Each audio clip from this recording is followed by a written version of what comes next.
शरीर इसके साथ इतने लोग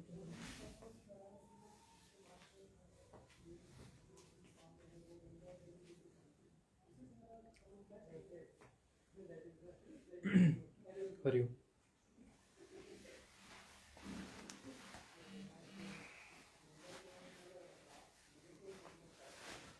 हरिओम।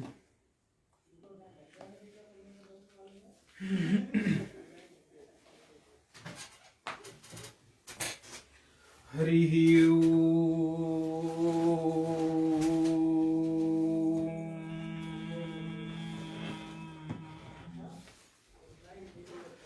शुक्लां ब्रह्म विचार सार परमां आद्यां जगत्व्यापिनीं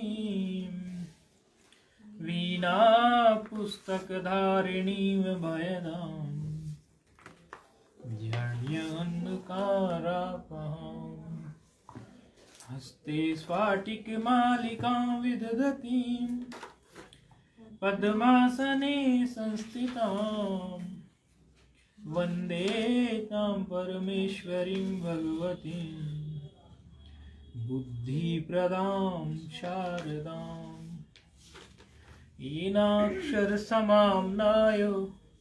अधिगम्यो महेश्वरात् कृत्स्नं व्याकरणं प्रोक्तं तस्मै पाणिनये नमः। वाक्यकारं वररुचिं भाष्यकारं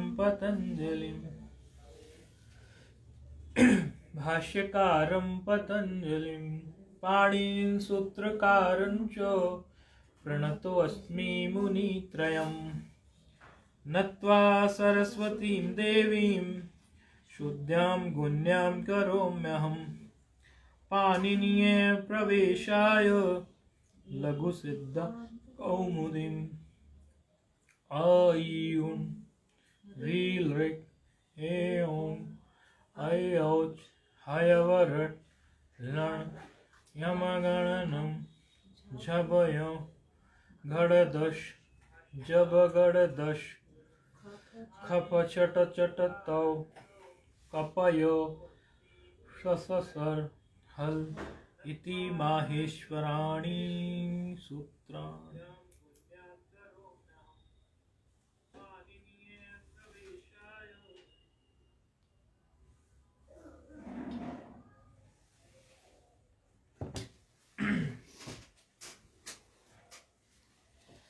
नारायण।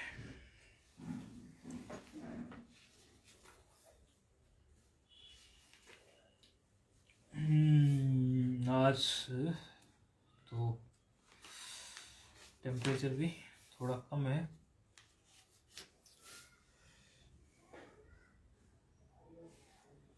अभी ये संज्ञा प्रकरण पर विचार हुआ था और संज्ञा प्रकरण के सभी सूत्रों में लगभग वो सब संज्ञाएं तो हो ही गई जिन संज्ञाओं की हमें आवश्यकता अभी आगे के प्रकरण में पढ़ने वाली है, क्योंकि या संज्ञा सा प्रयोजनवती, जो भी संज्ञा की जाती है या जो भी नाम रखा जाता है वो कुछ न कुछ व्यवहार करने के लिए ही होता है। तो ये बंद है क्या? बंद है क्या? खुला है या नहीं? बंद है। एक खुला था। अच्छा, हमें भी याद ही नहीं था। हमें तो लगा खुला पाए, हमें ध्यान ही नहीं। तो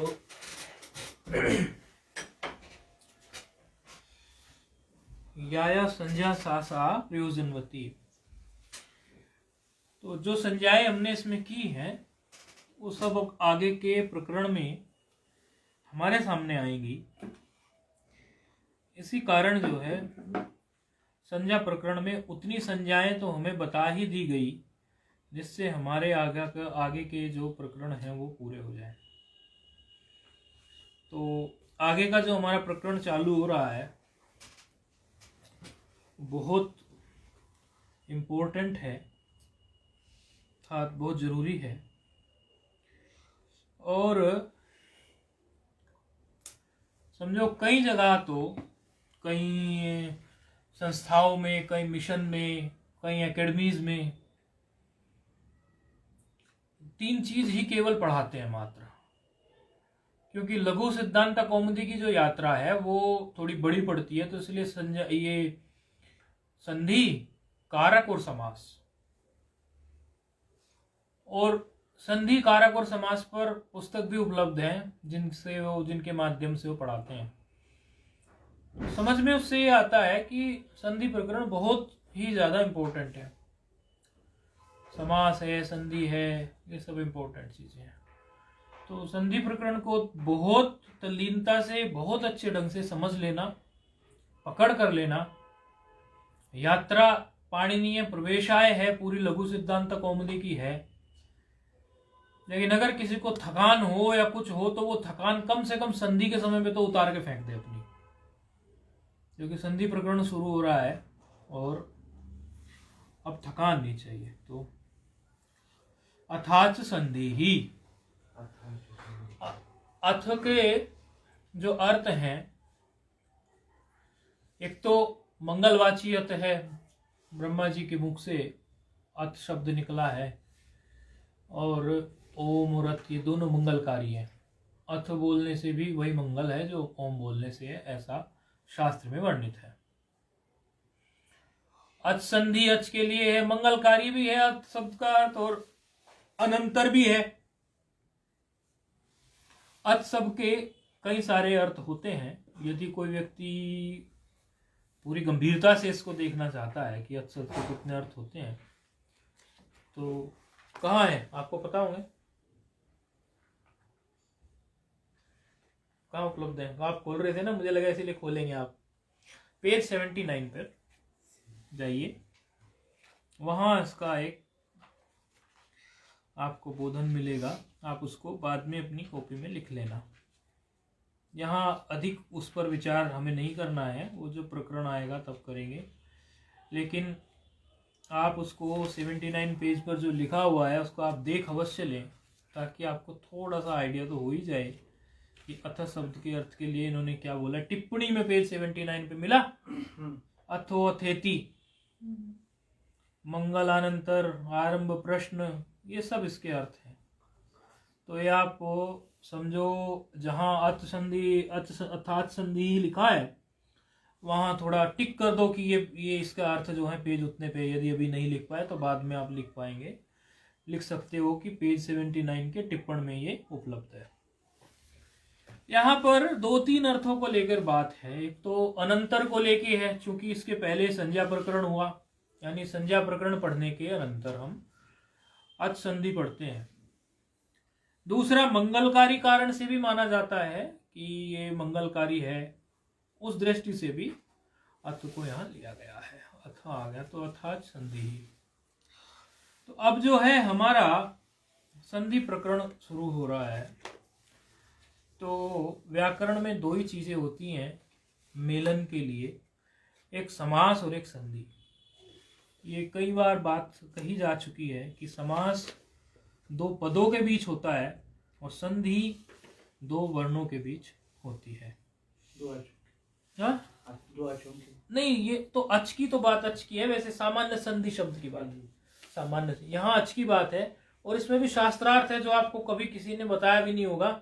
अच संधि में हम आपको हल संधि दिखा देंगे, वो तो, लेकिन एक समय फिर ज्यादा लग जाए, शास्त्रार्थ के विषय हैं तो वो तो उस पर तो विचार में नहीं जाना मुझे। लेकिन मैं तो एक सामान्य संधि की बात कर रहा हूं, अभी अच नहीं बोल रहा हूं। संधि जो शब्द है वो जोड़ने के लिए है, और फिर अच की आ ही रही है आगे, तो मैं अच के, तो संधि का काम है मेलन, मेलना। तो ये वर्णों का मेल है, वर्णों का जोड़ना है।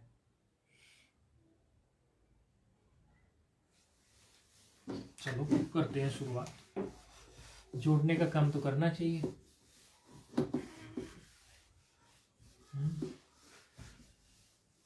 संगठन बनते हैं जोड़ने के लिए, तो चलो हम कम से कम वर्णों को तो जोड़ दें।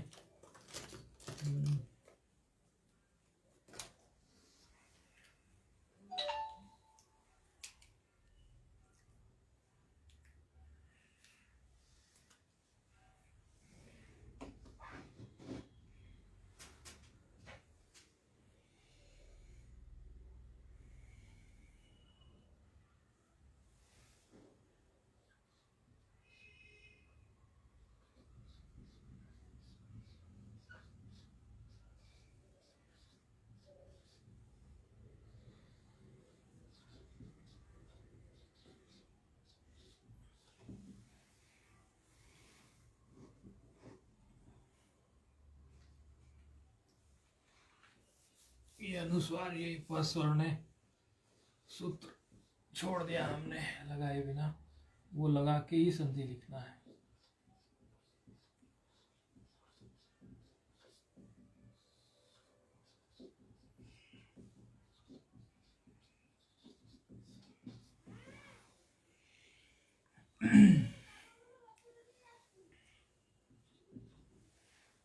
मेलने के अर्थ में, जोड़ने के अर्थ में संधि कही जाती है। अच्छा, ये बात तो हो गई, अर्थ का अर्थ भी हो गया, संधि का भी पता चल गया कि जोड़ने के लिए है। मेलने संपूर्वश्चापि निपूर्व स्थापने मतः, ऐसा भी लिखा है। और संधि का जो विचार है वो ये है कि संधि के विचार में बात आती है कि संधि कब कब होती है कि संहितैक पदे नित्या नित्या धातु उपसर्गयो हो नित्या समासे वाक्ये तु सा विवक्षाम अपेक्षते। बातें तो उसमें हैं कई सारी, इसको भी हम लिख देते हैं, लेकिन एक चीज में कई बार कंफ्यूजन होता है लोगों को, तो वो बात हम सबसे पहले बताएंगे। वैसे तो ये लिख देते हैं हम कि संधि जब है तो कहाँ कहाँ संधि लागू होती है। संहिता, संहितैक पदे नित्या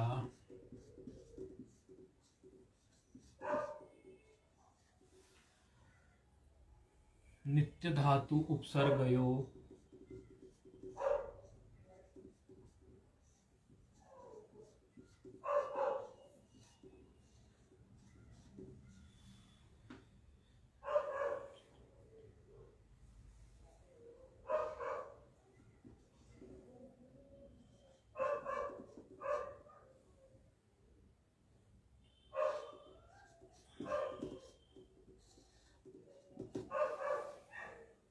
संहिता एक पदे नित्य धातु उपसर्गयो, ये एक पंक्ति यहाँ पूरी हो गई। नित्य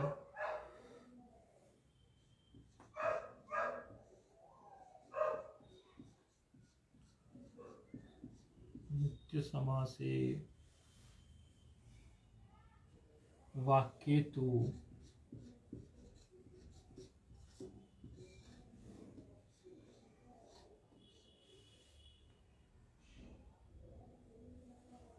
सा विवक्षया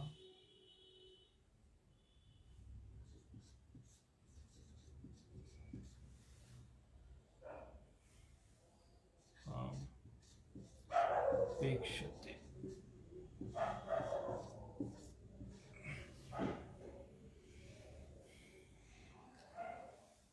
कुछ समझ में आ रही है ये बात? मतलब सामान्य रूप से पढ़ने में, जैसे सामान्य सी ही संस्कृत है इसमें, ये जो लिखा है श्लोक, इससे कुछ कैच हो रही है बात?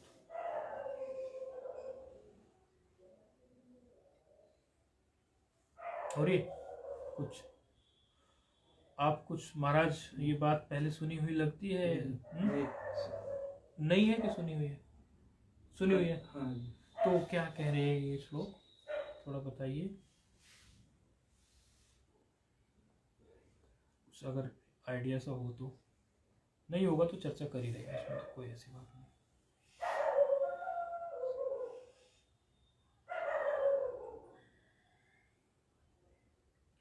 ये क्या कह रहा है? संहिता मतलब संधि की बात हुई है, वो तो कल इस बारे में चर्चा हुई थी। संहिता संधि की बात हुई है। संहिता एक पदे नित्या, कोई एक पद हमारा है, उस पद में अगर कुछ इस तरह के वर्ण है, संधि होता क्या है वस्तुतः? ये ऐसा है कि ये एक तरह से हम तो जब पढ़ते हैं ना इसको, संधि को, हम अपना अनुभव बता रहे हैं इसमें। जब शुरू किया था हमने पढ़ना, तो हमें तो ऐसा लगा जैसे दो मैग्नेट होती है ना, मैग्नेट, दो चुंबक, आसपास उनको रख दो तो वो चिपक ही जाएगी। संधि ऐसे ही है, मतलब आप अगर संधि कार्य उनमें दोनों में है, कोई भी संधि उसके लिए अष्टाध्यायी में है, तो वो वर्ण चिपक ही जाने हैं, जुड़ ही जाने हैं। तो एक पद जब बनेगा तो नित्य उसमें संधि रहेगी, तो संहिता एक पदे नित्य, संधि रहेगी ही।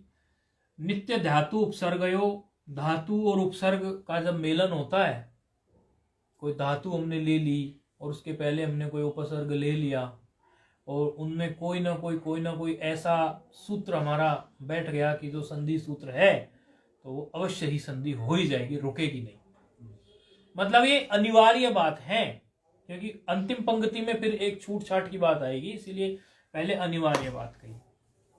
कोई भी, हाँ फिर क्या है, नित्य धातु उपसर्गयो, नित्य समासे वाक्य, समास के जो वाक्य होते हैं उनमें भी संधि होगी ही होगी, वो भी संधि के बिना नहीं रह सकते।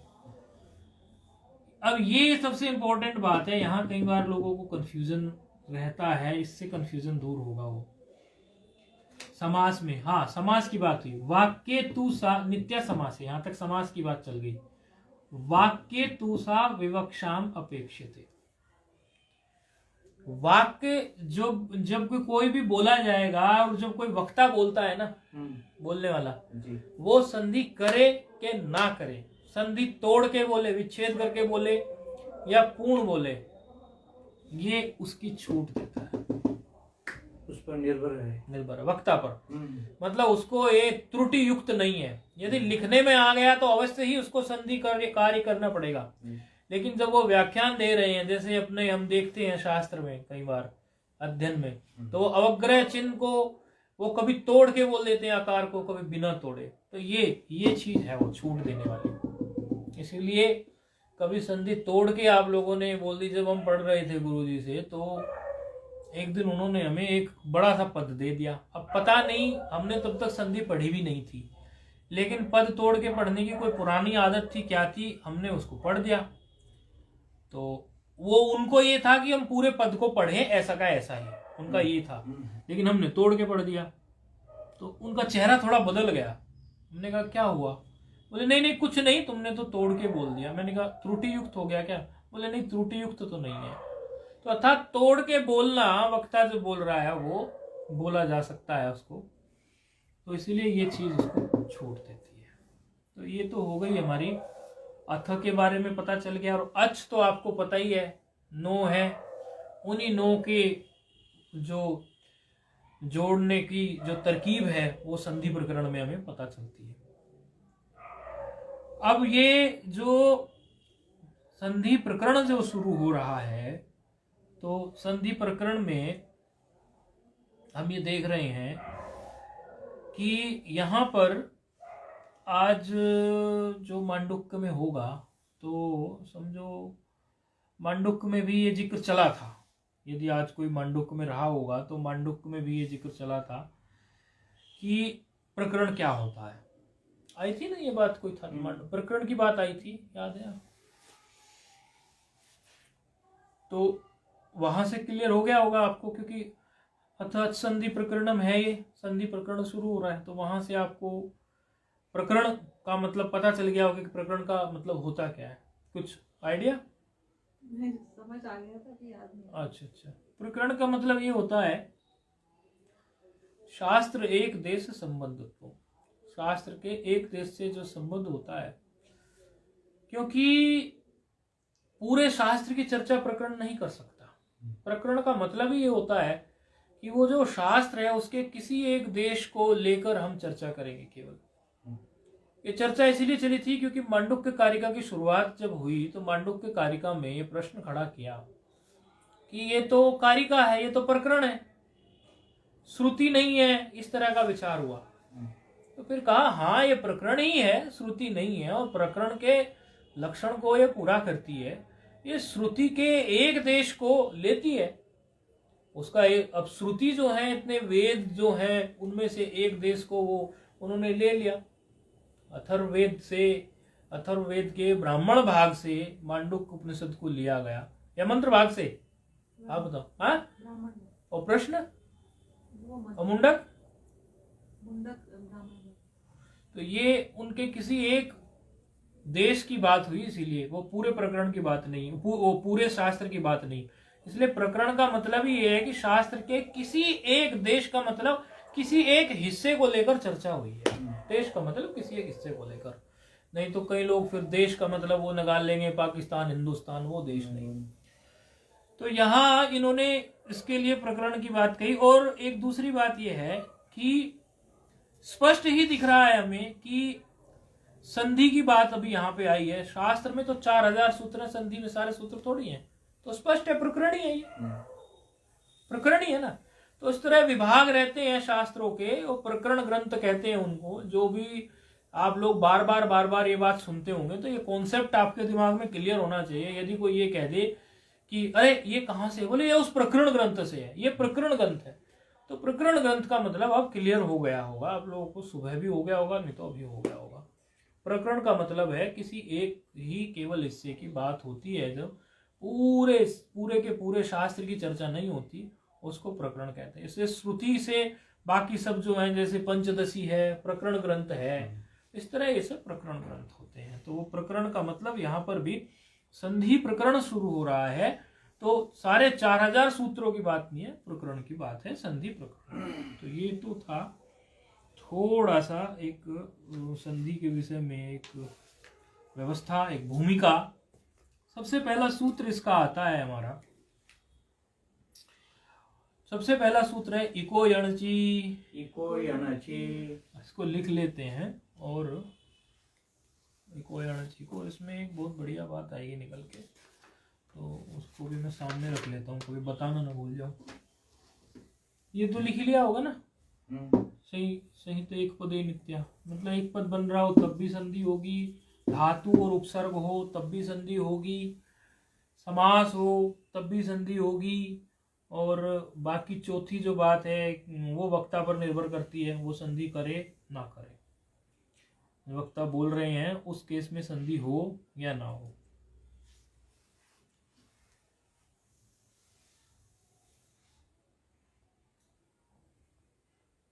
सूत्र इतनी बार पढ़ा हुआ है ये लोगों ने, और ये बहुत सरल लगता है कई बार लेकिन इसमें कुछ छोटी छोटी सी बारीकियां होती हैं, उस तरफ ध्यान जाता नहीं कई बार। चलो देखते हैं कितना ध्यान हम भी ले जा पाते हैं।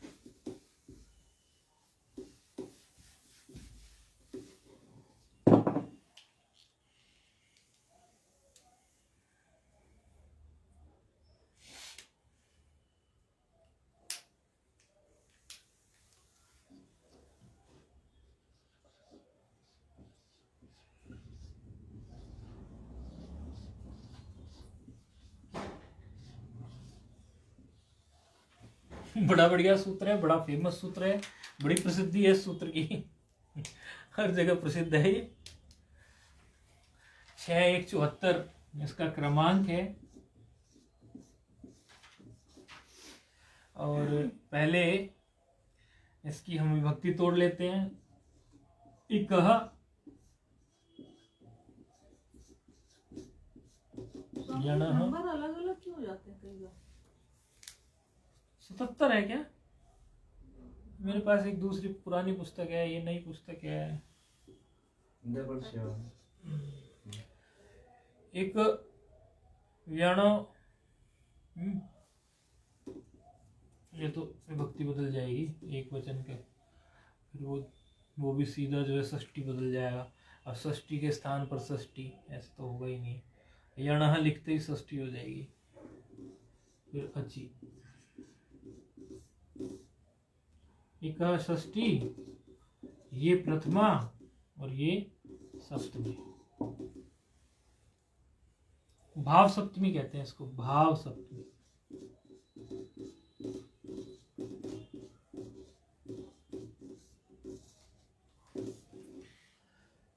एक तो आप ये बात समझो कि अभी तक हमने सारे संज्ञा सूत्र पढ़े हैं।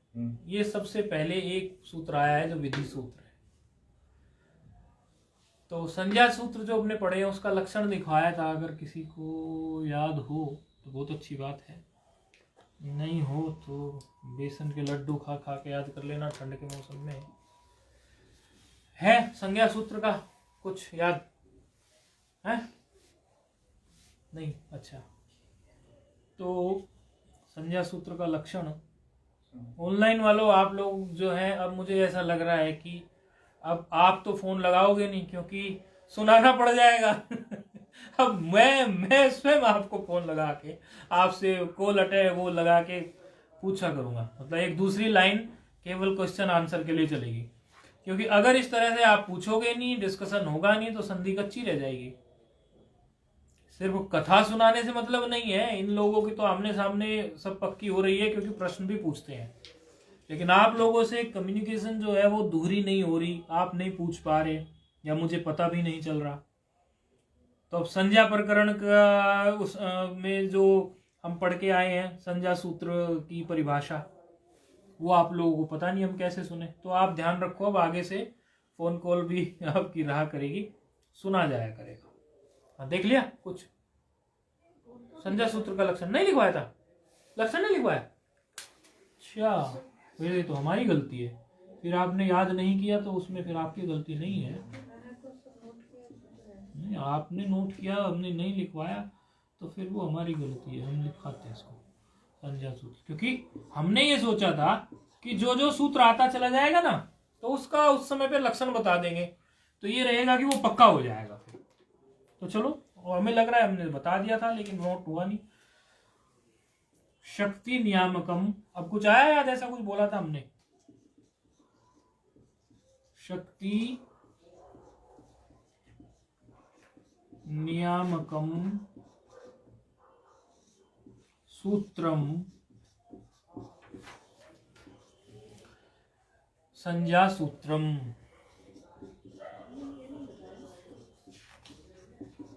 चलो अब लिख लो, क्योंकि विधि सूत्र भी आ रहा है और उसके आगे फिर और भी एक सूत्र आ रहा है। ये संज्ञा सूत्र का लक्षण है। आपने वो तो बताए थे कि इतने इतने तरह के हाँ, सूत्र हैं। तो याद लिख लो, फिर ये याद करते चलेंगे ना, इसको आज लिख लो। शक्ति नियामकम सूत्रम संज्ञा सूत्रम। अच्छा, यहां तक जा रहा है, ठीक है, ये तो दिख रहा होगा।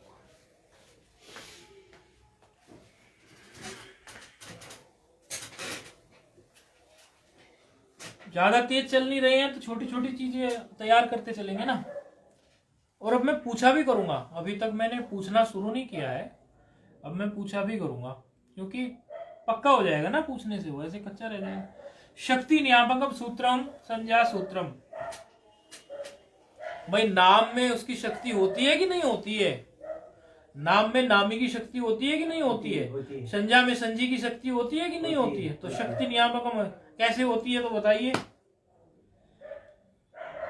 भाई। जैसे किसी का नाम लेते हैं, कोई नाम रखते हैं, तो कोई भी बिना रूप की चीज का तो नाम नहीं रखा जा रहा है, कोई ना कोई उसका एग्जिस्टेंस तो होता है कहीं ना कहीं। नामकरण विधि को नहीं, उसका कहीं ना कहीं कोई अस्तित्व होता है तभी तो नाम है। अगर वो वस्तु अस्तित्व ही नहीं है तो उसका नाम नहीं होगा, यानी उसकी शक्ति है। तो शक्ति नियामकम सूत्रम संज्ञा सूत्रम। अब ये पहला ही सूत्र आया है एको यणचि, जो कि विधि सूत्र है, इसीलिए विधि सूत्र का लक्षण भी हम लिख देते हैं, वो अवश्य नोट कर लो। संज्ञा सूत्र का लिख लिया, अब विधि सूत्र का लिख लो। मैं थोड़ा सा इसको मिटा रहा हूं, ये तो लिख ही लिया होगा संज्ञा सूत्र का लक्षण, तो इसी की जगह लिख देता हूं मैं।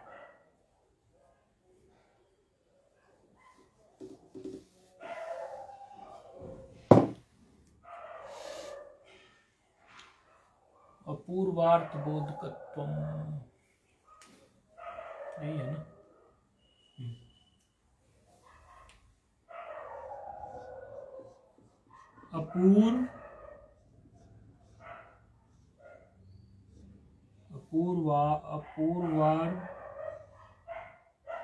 अपूर्वार्ध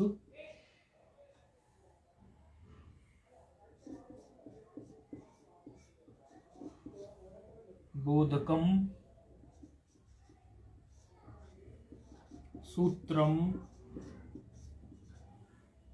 विधि सूत्रम।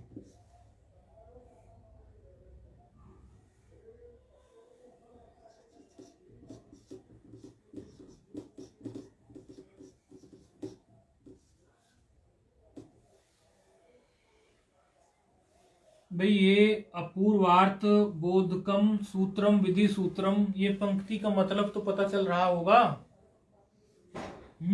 सिर्फ रट्टे नहीं घोटने हैं। यहाँ पर मुझे रोज विद्यार्थी मिलते हैं, उनको सब याद है, रट्टे बहुत हैं इनके बढ़िया, लेकिन जब उसका अर्थ पूछते हैं वहां गोल हो जाता है मामला।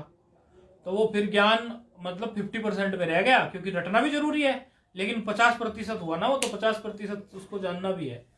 तो अपूर्वार्थ बोधकम सूत्रम विधि सूत्रम, इसका अर्थ आप में से कोई एक बता दो मुझे, क्योंकि इसका सरल है अर्थ, इसलिए हम पूछ रहे हैं। कोई भी एक आप में से बता दो, ऐसा किसी एक को नहीं पकड़ेंगे फिर, ये आप में से कोई भी बता दो। देखो बिल्कुल सरल, अपूर्व अर्थ बोध कराने वाला सूत्र जो है वो विधि सूत्र कहलाता है। अर्थात जो अर्थ जो है हमें पहले ना पता हो, उसी अर्थ का बोध कराने वाला सूत्र हमारा विधि सूत्र कहलाता है। कैसे? उदाहरण है, इको यणची है। इको यणची में क्या होता है, अभी तो सूत्र आएगा, लेकिन चूंकि थोड़ा बहुत आप लोगों का परिचय है, इस वजह से इस उदाहरण को हम ले सकते हैं। इक स्थाने यण आएगा अभी, यानी ई के स्थान पर या होता है, अभी तो सूत्र वृत्ति आ रही है। तो जब तक ये सूत्र नहीं बना था, किसी को पता ही नहीं था कि ई के स्थान पे यकार भी आ सकता है। अपूर्व अर्थ दिया ना, ई का एक अपूर्व अर्थ दिया ना, कि ई के स्थान पे या भी आएगा, सूत्र का एक अपूर्व अर्थ दिया ना, हो गया सूत्र के लिए। बस ये है, इतनी सी बात है। अच्छा, अब इको यणची सूत्र पर विचार कर लेते हैं। सूत्र की जो वृत्ति है वो कह रही है, इका स्थाने, अर्थात इक के स्थान पर यण स्यादचि संहितायाम विषय। जब संहिता का कोई विषय हो, कोई जोड़ने की बात के विषय में संहिता का अधिक,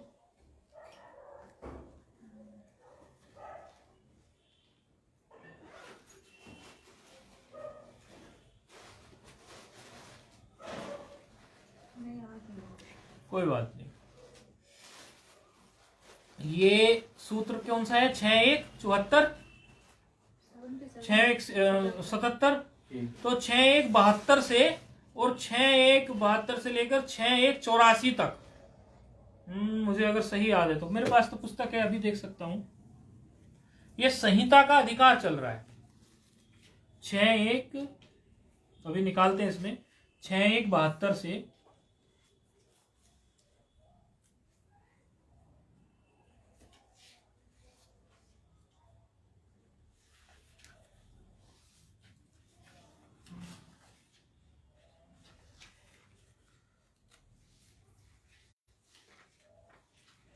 तो इसके बीच में जो भी सूत्र आएंगे उन सभी सूत्रों में संहिता आएगा।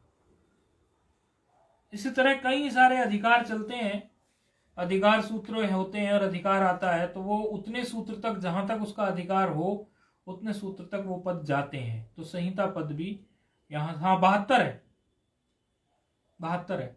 ये तो कह रहे हैं 158 तक लेके जाएंगे इसको, संहितायाम को।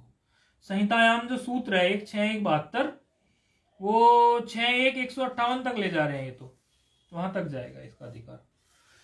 तो उसका तात्पर्य वही है कि संहिता का जब विषय हो, जब हमारा मन करे कुछ संधि इत्यादि करने का, तो इक के स्थान पर यण हो जाए। तो इक का मतलब क्या है? इकहा षष्ठी है, तो षष्ठी स्थाने योगा के सिद्धांत से, षष्ठी स्थाने योगा सूत्र ये कहता है, षष्ठी स्थाने योगा का मतलब ये है कि जब भी षष्ठी की बात हमारी लघु में चलेगी यहाँ, तो हमें हमेशा यही कहना है कि के स्थान पर। जब भी षष्ठी कहें हम किसी भी पद में, तो उसको आपको कहना है कि इसके स्थान पर। और यहां पर इन्होंने कहा इक के स्थान पर, अर्थात इक प्रत्याहार के स्थान पर यण प्रत्याहार के वर्ण हो जाएं। इक प्रत्याहार में कौन कौन से वर्ण आते हैं, जरा आप मुझे बता दें। आप बता दें। ई उ री ली, ठीक है। और यण प्रत्याहार में जो इसके स्थान पर आगे बैठने वाला है, इक के स्थान पर, ये होगा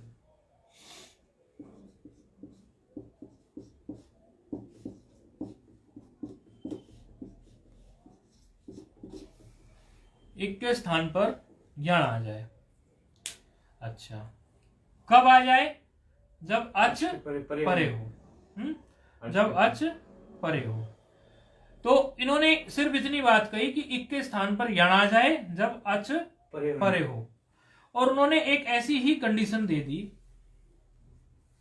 उसी कंडीशन के बेस पर ये इसको ले रहे हैं।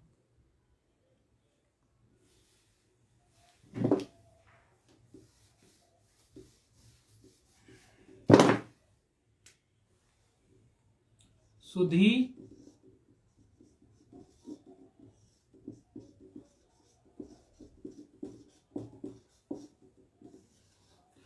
अच्छा, ये जो ई है ये कौन से वाला ई है? ये वाला कि ये वाला? ये है ना, ठीक है। इतनी तो बात आपने सही बता दी। तो फिर ये और बता दो मुझे कि इक प्रत्याहार में इक प्रत्याहार जो मैंने यहां लिखा उसमें आपने वर्ण बताए मुझे अभी अभी, ई उ री और लरी, यही बताए थे ना? सही है हम? हाँ। अच्छा, फिर आप मुझे ये बता दें कि इसमें तो कहीं भी नहीं आया दीर्घी, फिर ये कैसे बताएं? सूत्र लगेगा कैसे? अनुदित स्वर्ण से चा प्रत्यय सूत्र। क्या कह रहा है अनुदित स्वर्ण से चा प्रत्यय?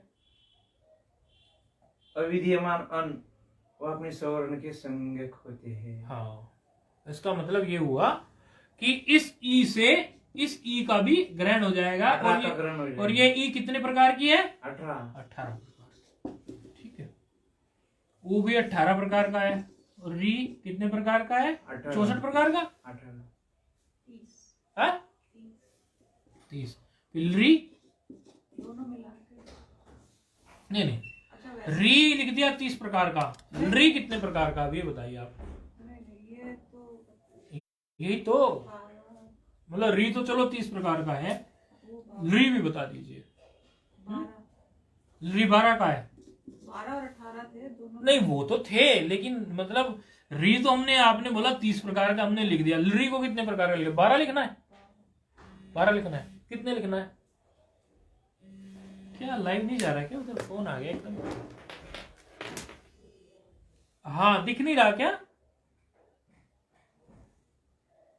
अच्छा, अब आप बताने लग गए फोन पर, फोन करके। ठीक है, मैं दूसरे कान में लगा लेता हूँ। ठीक है, आपने अमल कर लिया तुरंत है। ठीक है, 1 मिनट रुकिए, हम व्यवस्था करते हैं। आप बोलने शुरू हो गए। अच्छा, दोनों 30 प्रकार के क्यों है? जरा कारण भी बता दें फिर आप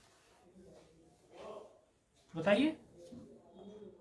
एक हाँ। वो है ना, उसमें सवर्ण माना गया है, तो उसमें आया था ना तुल्या उसकी वार्तिक में सवर्ण नहीं, तो सवर्ण की संज्ञा दीजिए। बिल्कुल सही बात है। इसको सामान्य भाषा में हम ये कह सकते हैं कि जैसे कोई ये कहने लगे, शर्मा जी के परिवार में 5 हैं लोग हैं, जिसमें 2 भाई 2 बहन, 1 भाई 1 बहन, और माता पिता और दादी भी है। तो अब कोई बच्चा बाहर जाएगा तो वो ये कहेगा कहीं बाहर जाके कि हमारे ना 1 नहीं 4 प्लॉट है, 4 प्लॉटों पे हमने बिल्डिंग खड़ी की हुई है। दूसरा भाई उसका बाहर जाएगा, क्या वो आधे करके बताएगा? वो भी तो यही बताएगा, क्योंकि वो सब एक ही फैमिली के मेंबर हैं, तो वो सबका साझा है। इसलिए 30 जो है ना वो साझे हैं। री भी कहेगा मैं 30 का मालिक हूं, री भी कहेगा मैं 30 का मालिक हूं। ठीक है, बस ये बात थी। अब इक के स्थान पर हम, अब फोन तो आप लोगों ने लगा ही लिया है, तो अब तो चलो अच्छा है, प्रश्न भी पूछे ही जाएंगे। इक के स्थान पर हम यण लेने को चल पड़े। अब इक के स्थान पर जो जिन्होंने ये सूत्र पढ़ा हुआ है, यदि आपने किसी ने एक बार भी सूत्र को नहीं पढ़ा है तो आपसे ये प्रश्न ही नहीं है। ठीक है, और यदि किसने इसको एक बार भी सूत्र को पढ़ा है तो ये प्रश्न अगला फिर उससे हो गया खड़ा, क्योंकि सूत्र तो हम पढ़ते जा रहे हैं लेकिन उसकी बारीकियां हमसे निकल रही हैं। तो यही उद्देश्य है।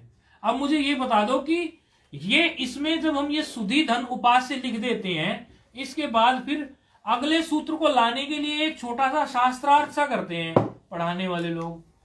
तो वो क्या है शास्त्रार्थ इसमें? अब जब अगला सूत्र लाना है तो अगले सूत्र की कुछ व्यवस्था बैठाते हैं, तभी तो ना अगला सूत्र आता है।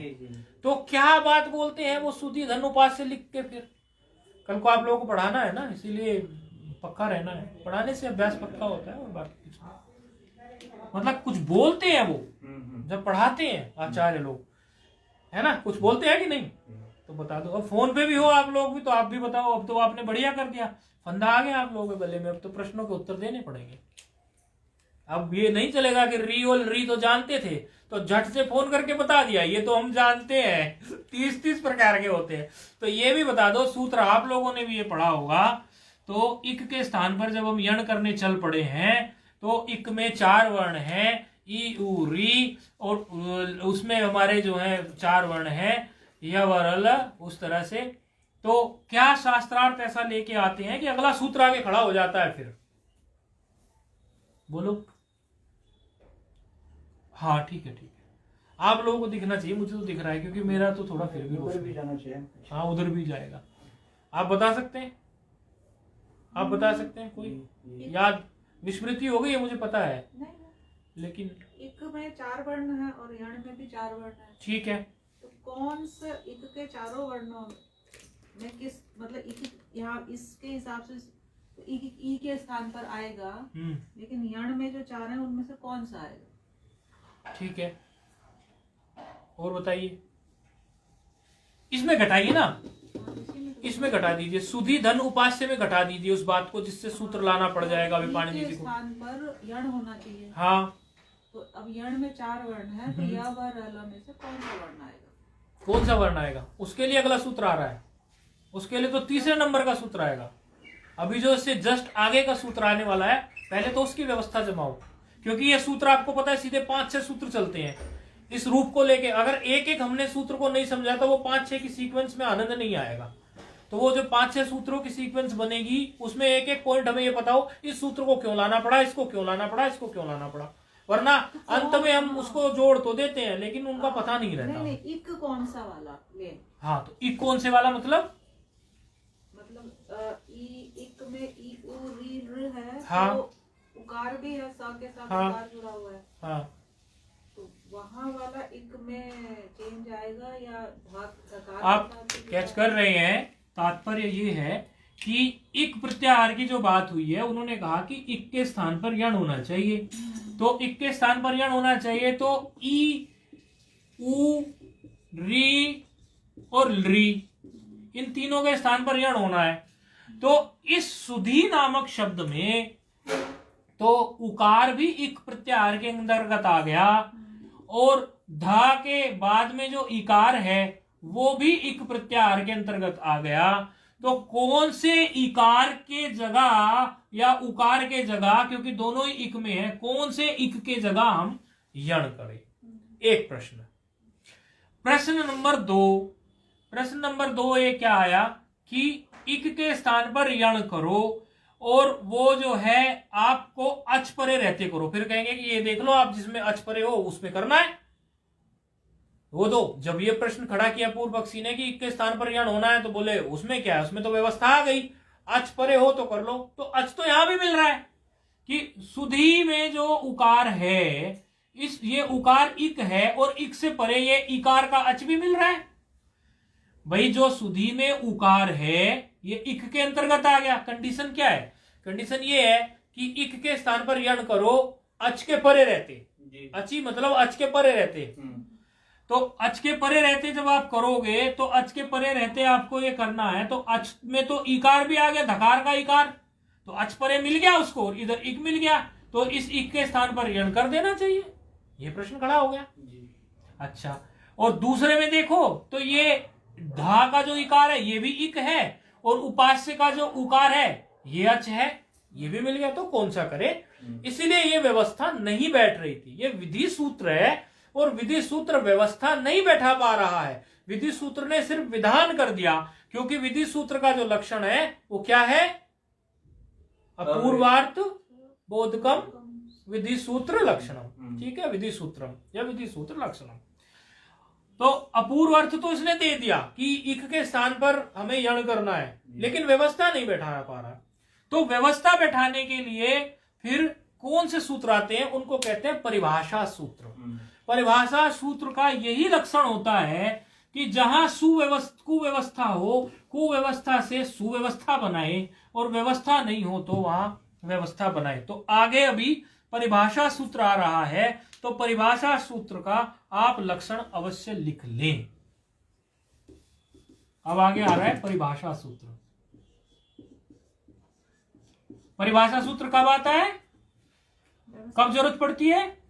अव्यवस्था होने के बाद, जब विधि सूत्र ठीक से व्यवस्था नहीं। तो ये विधि सूत्र का सपोर्टर है, विधि सूत्र के साथ खड़ा होता है, सहयोग कर। हाँ, ये अपना कोई स्वतंत्र वो भी नहीं खड़ा करता, विधि सूत्र को सपोर्ट करने के लिए आता है। ये विधि सूत्र व्यवस्था नहीं बैठा पा रहा है तब परिभाषा सूत्र आके खड़ा होता है।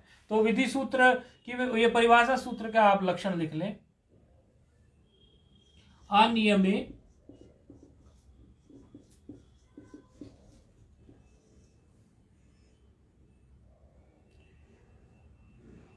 नियम कारिणी भाषा।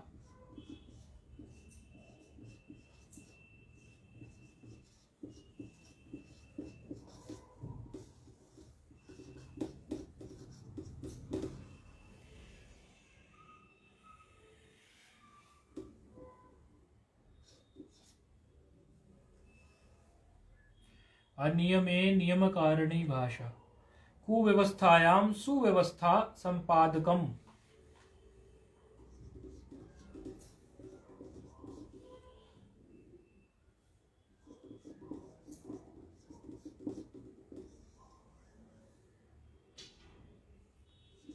ऑनलाइन वालों ये याद करने हैं लक्षण, जो भी लक्षण बता रहे हैं। कभी भी बीच बीच में जहां भी परिभाषा सूत्र आएगा एकदम पूछा जाएगा परिभाषा सूत्र का लक्षण बताइए। कहीं पर विधि सूत्र आएगा तो विधि सूत्र का लक्षण बताइए, संज्ञा सूत्र आएगा तो संज्ञा सूत्र का लक्षण बताइए। तो आप फोन नहीं लगाओगे तो हमें लगाना पड़ेगा, क्योंकि ये ऐसा नहीं चल रहा है कि हम बोले जा रहे हैं आप सुने जा रहे हो। कि बोले मक्खी उड़ी, बोले हाँ महाराज, तो मक्खी उड़ी, बोले हाँ, तो 2 उड़ी, बोले हाँ महाराज, 3 उड़ी, बोले हाँ महाराज, 4 उड़ी, बोले हाँ महाराज। और ऐसे हाँ महाराज करके वो तो सो गया सुनते सुनते। महाराज जी को लगा इससे तो सो ही गया, कैसे पता चलेगा ये सो रहा है कि जग रहा है।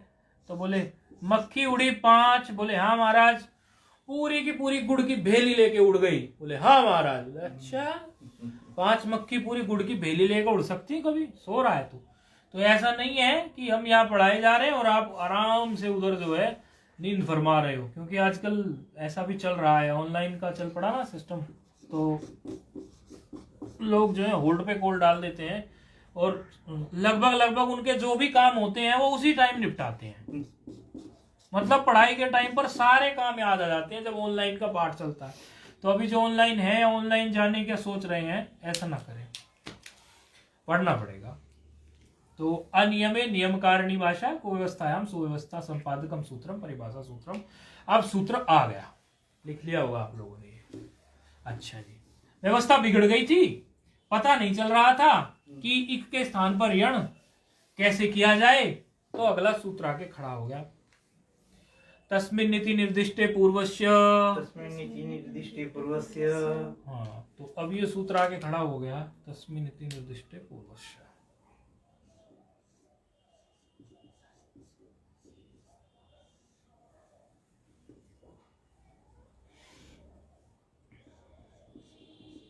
अच्छा, ये जो इति नाम की वस्तु होती है ना, इति, तस्मिन इति आया ना सूत्र में, तस्मिन इति, ये बड़ी गजब की वस्तु है। ये शब्द बड़ा गजब का है। इसके बारे में अगर आपको पता हो तो जैसे कोई व्यक्ति विशेष होता है तो लोग कहते हैं इनके बारे में 2 शब्द कहेंगे, ऐसा बोलते हैं ना। तो इति के बारे में 2 शब्द कोई कहना चाहे तो कहें, बड़ी गजब की चीज है ये इति। वैसे सामान्य अर्थ तो इसका इस प्रकार आपने कह दिया, लेकिन ये इतने तक सीमित नहीं है। इसी का मतलब अंत भी होता है। अंत, चलो एक नई बात हमें भी पता चली, इति का मतलब अंत भी होता है। चलो और बताओ कुछ और बात इसके बारे में। इस सूत्र पे घटानी है ना वो बात, हमें कहानी थोड़ी गानी है। ये तो सूत्र में कोई बड़े पद नहीं है, मतलब स्पष्ट है पद। तस्मिन इति निर्दिष्टे, इति की बात चल रही है तो इति की बात थोड़ी बता दीजिए। तस्मिन का मतलब तो पता होगा आप लोगों को। तस्मिन तो हम्म। सप्तमी इस सूत्र में थोड़ा झोल झाल है। इति, ये इत का सप्तमी एक वचन है क्या? इत का सप्तमी एक वचन। इत कौन सा ले ले, वो कौन सा, हलंत्यम का इत ले ले फिर। नहीं पता। और तस्मिन का अर्थ बता दो चलो। सप्तमी नहीं होती, तस्मिन तो सप्तमी हो गई, तस्मिन इति, सप्तमी एक वचन। एक तो इस सूत्र में सबसे बड़ी बात यह है कि सामान्य रूप से अगर तस्मिन को देखोगे तो तद का प्रातिपदिक में तस्मिन आ जाएगा जी। लेकिन ये वो तस्मिन नहीं है। उसमें क्या अर्थ निकलता है, तद के प्रातिपदिक है, अगर तद है, तद का जब रूप बनाते हैं हम सहतौते आता है कि नहीं है, तो उसमें तस्मिन आता है, तो तस्मिन उसमें सप्तमी एक वचन होता है, तो वहां तस्मिन का अर्थ क्या होता है। आप देखना इसमें मामला अटकेगा। इसमें मामला कभी जहां भी आप पढ़ते हो आचार्यों से या पढ़े हो उनसे तस्मिन का अर्थ पूछना, यदि उन्होंने गंभीरता से विचार नहीं किया होगा तो तस्मिन का अर्थ वो घटा देंगे, बोलेंगे ये कुछ भी नहीं है, तस्मिन का मतलब तो आ गया वही सप्तमी विभक्ति एक वचन है, वही बता देंगे।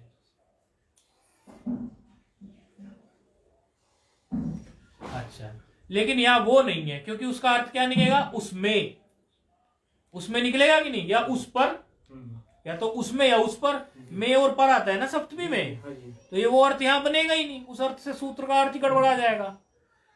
अच्छा, और इति जो शब्द है, इति शब्द की ये विशेषता है, यहां पर तस्मिन शब्द का अर्थ है अची, तस्मिन शब्द का अर्थ है यहां पर अची, सीधे सीधे केवल तस्मिन शब्द का अर्थ आपको जहां तस्मिन आ जाए तो वहां यहां के हिसाब से तो वो अची है, और वैसे तस्मिन का अगर सही अर्थ लगाओ पूरा व्यापक तो वो है, यहां अची है केवल, यहां का अची मत लिखना, व्यापक अर्थ लिखो, सप्तमी होता है तस्मिन का मतलब, सिर्फ सप्तमी तस्मिन का मतलब है। तस्मिन का मतलब उसमें नहीं है, उस पर नहीं है, तस्मिन का मतलब सप्तमी है, सप्तमी है, सप्तमी है। जहां तस्मिन कहीं लिखा मिल जाए समझ जाओ ये कह रहा है सप्तमी। इस तस्मिन को आप सप्तमी का पर्यायवाची समझकर कार्य करोगे तो आपके सूत्रों का अर्थ सही निकलेगा, नहीं तो फंस जाओगे कहीं ना कहीं, कोई गंभीर चिंतक होगा फंसा बैठेगा आपको। तो तस्मिन का अर्थ यहां पर सप्तमी रखो। अच्छा, इति की एक बहुत सुंदर बात यह है कि ये जो इति होता है, ये इति में इतना सामर्थ्य है कि ये इति कभी कभी उसी शब्द के लिए कह देते हैं जो इसके पहले शब्द लिखा हुआ हो, और कभी कभी ये उस शब्द को ना कह के कभी कभी ये उसके अर्थ की तरफ भी ले जाता है। तो इति की ये विशेषता है। सामान्य प्रयोग अगर इति का आप देखना चाहते हो तो एक होता है पद और दूसरा होता है पद का अर्थ। एक तो पद होता है और दूसरा होता है उस पद का अर्थ। जैसे आप कहो वृक्ष, आप कहोगे वृक्ष, आपने बोला ना ये वृक्ष, तो आपके दिमाग में क्या आया, ये देखते ही क्या है, वृक्ष है देखते ही, वृक्ष है देखते ही कि वृक्ष है कोई। और अगर इसके बाद में मैंने लिख दिया इति, फिर आपके दिमाग में क्या आया, इति का चमत्कार देख रहे हैं ना हम, ये छोटे छोटे चमत्कार है। जैसे एक प्रकरण का चमत्कार था, संधि नाम के शब्द का चमत्कार था, ऐसे है, ये पक्के करते जाओ। इति, इति का क्या चमत्कार है यहाँ पर। मैं जबरदस्ती पाठ को खींचने की कोशिश नहीं कर रहा हूं, मुझे पता है कि अगर ये यहां से इति निकल गया आगे फिर इति नहीं आने वाला। इति शब्द से यहां पर जब वो किसी शब्द के इस प्रकार बाद में आ गया तो अब वो केवल इस शब्द की बात कर रहा है, इसके अर्थ की नहीं। ठीक है, वृक्ष इति अगर ऐसा बोले वो तो संधि कार्य है, वो भी लोप हो जाएगा विसर्ग का, वो मैं नहीं अभी बताया, तुम लोगों को पढ़ाया नहीं है इसलिए उस तरफ नहीं, वृक्ष ही समझो इसको। वृक्ष इति अगर लिखते हैं तो अब आपके दिमाग में वृक्ष इति मतलब ये पद जो है वृक्ष, वो पेड़ वृक्ष नहीं, ये पद जो है वृक्ष। बात क्लियर है ना जी। इति का चमत्कार, शब्द पर बोल, बस केवल वही फोकस है इसका, उसके अर्थ तक नहीं जाएगा इति, ये इति की महिमा है। तस्मिन इति निर्दिष्ट है पूर्व से। अब सामान्य रूप से ये सूत्र की वो हो गई, अब इसकी वृत्ति की तरफ चलते हैं। वृत्ति कह रही है सप्तमी निर्देशेन विधीयमान कार्यम, विधीयमान कार्यम आप लोगों को क्लियर है अच्छे से, जो विधीयमान किया गया जी। सप्तमी से निर्दिष्ट जो हो विधीयमान कार्यम वर्णांतरेण अव्यवहितस्य पूर्वस्य बोध्यम। इसकी सामान्य हिंदी है बहुत कि सप्तमी के निर्देश से क्रियामान कार्य अर्थात विधीयमान कार्य अन्य वर्णों के व्यवधान के रहित, अन्य वर्णों के व्यवधान से रहित, अव्यवहित बोले ना जी। अन्य वर्णों के व्यवधान से रहित पूर्व के स्थान पर जानना चाहिए। ये इसका सामान्य सा अर्थ है कि सप्तमी से जो भी कार्य निर्दिष्ट किया गया हो सप्तमी से, और सप्तमी कहाँ है बोले तस्मिन, तस्मिन तो तस्मिन सप्तमी, तो सप्तमी से जो निर्दिष्ट किया गया कार्य है तस्मिन इति मतलब सप्तमी इति, यानी सप्तमी से उस तरह से निर्दिष्ट किया गया कार्य पूर्वस्य पूर्व को होना चाहिए। तो इससे हमारा लाभ क्या हुआ, हमें लाभ ये हुआ कि जो हमारी अव्यवस्था हो रही थी सुधि धन उपास्य में वो क्या हुई, सुधि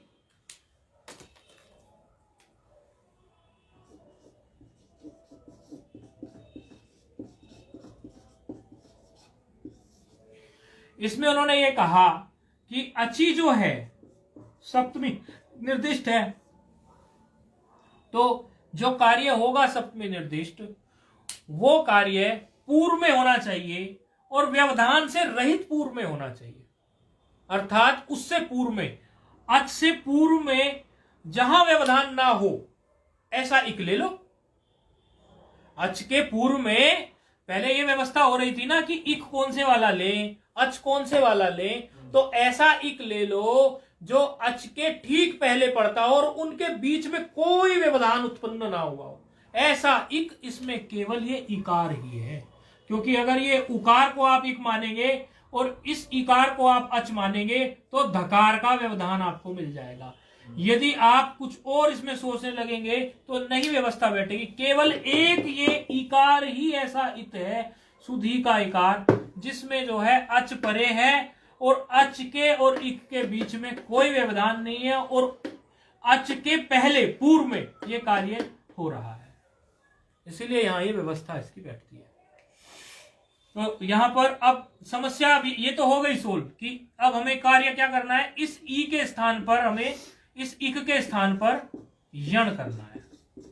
कौन से, इस सूत्र ने सिर्फ हमें ये बताया कि इस इक के स्थान पर हमें यण करना है, ठीक है, इतनी बात बताई। लेकिन एक समस्या आके फिर खड़ी हो गई कि ई उ री लरी, ये तो पता चल गया कि इस ई के स्थान पर, लेकिन इस ई के स्थान पर यण के 4 लोग आके बैठे हैं। कुर्सियां, एक कुर्सी एक है और बैठने वाले उस पर 4 हैं। एक या नाम का व्यक्ति, एक वाह और एक रा और एक ला, ये 4 लोग इसमें बैठने के लिए तैयार बैठे। किसको बैठाएं, इसकी व्यवस्था देने के लिए फिर आगे का सूत्र आ रहा है, स्थाने अंतर तमः, स्थाने अंतर तमः, स्थाने अंतर तमः, स्थाने अंतर तमः। ये एक 50 ही है ना आपके इसमें, 50। वो कहते हैं ना कि सूत्र का भेद कैसे हो रहा है, इसलिए 50 ही होगा।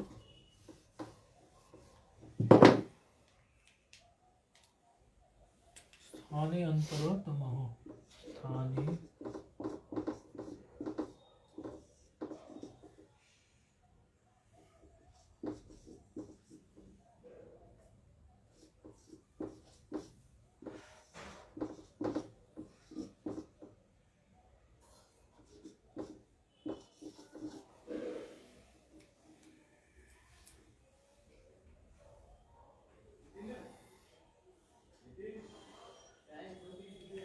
इसमें 2 पद हैं,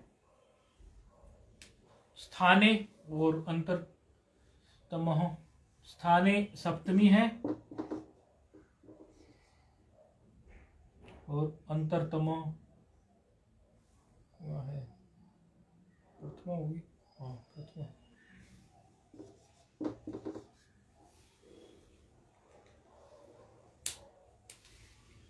ये सूत्र क्या कह रहा है, सीधे वृत्ति पर आ जाते हैं।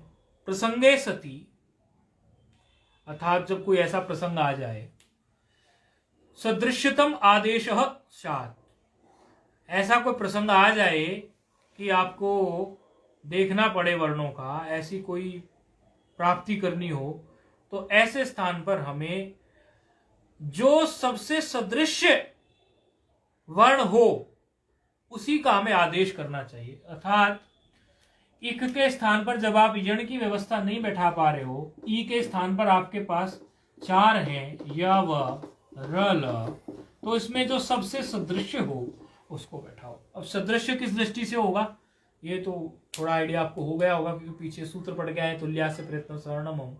तो किस दृष्टि से इसको सदृश बैठाएंगे? स्थानकृत सादृश्यता। वस्तुतः कहीं कहीं आगे जब आप जाएंगे सूत्रों में तो स्थानकृत में और स्थानकृत के साथ साथ जो है उनके जो यत्न हैं उन पर भी विचार करना पड़ेगा, लेकिन यहां केवल स्थान का विचार करने से ही व्यवस्था बन जाती है, इसीलिए यहां यत्न तक जाने की जरूरत नहीं पड़ती। तो उसके हिसाब से व्यवस्था यहां अभी ये दे देंगे। क्या व्यवस्था देंगे? ई का स्थान क्या है? लाइन पे है कोई उधर से? एक तो फोन ही कट गया, जैसे लगाए बैठे। तो ई के स्थान पर क्या आएगा? यहां पर इचु ईशानम तालु। तो ई का स्थान क्या है? कंठ। यकार का स्थान क्या है? कंठ। तभी तो आएगा इचु ईशानम तालु। कंठ कंठ है ना दोनों का स्थान, तभी तो यकार आ रहा है ना ई के स्थान पर। ई का स्थान तो तालु। हाँ, ई का स्थान बताओ कंठ है, तालु है, क्या है? ई का स्थान तो तालु है ना। इचु यशानाम तालु है। अकु विसर्जनम कंठ। इचु यशानाम तालु। इचु यशानाम तालु। अकु विसर्जनम कंठ। तालवादी स्थान ई और ई चू वर्ग और य तालु के हैं, तो तालु वाला ई। हाँ ई कंठ। अच्छा अच्छा, कंठ बोल दिया हमने। अच्छा कंठ बोल दिया हमने। तो दोनों का स्थान क्या है? मतलब एक ही स्थान के हो गए। ई कंठ का। हाँ मतलब दोनों तालु है तो हाँ, तालु की जगह पे तालु मुझे है। भी अभी कंफ्यूज हो गया। दोनों का तालु ही स्थान है ना। इच्छु यशानाम तालु ही स्थान है, इसलिए तालु के हिसाब से ही दोनों बैलेंस बनते हैं, ई भी और यकार। जिसका रिप्लेस होना है वो तालु में है तो तालु वाला स्थान वाला ही आएगा ना। हाँ तालु वाला ही आएगा, तो दोनों तालु के ही हैं। तो यवर अलम में से देखना कौन सा आएगा। हाँ, यवर अलम में से केवल यकार जो है वो है, वो तालु का है। ये बिल्कुल सही बात है। और आगे अगर हम देखेंगे ई उ री और ली।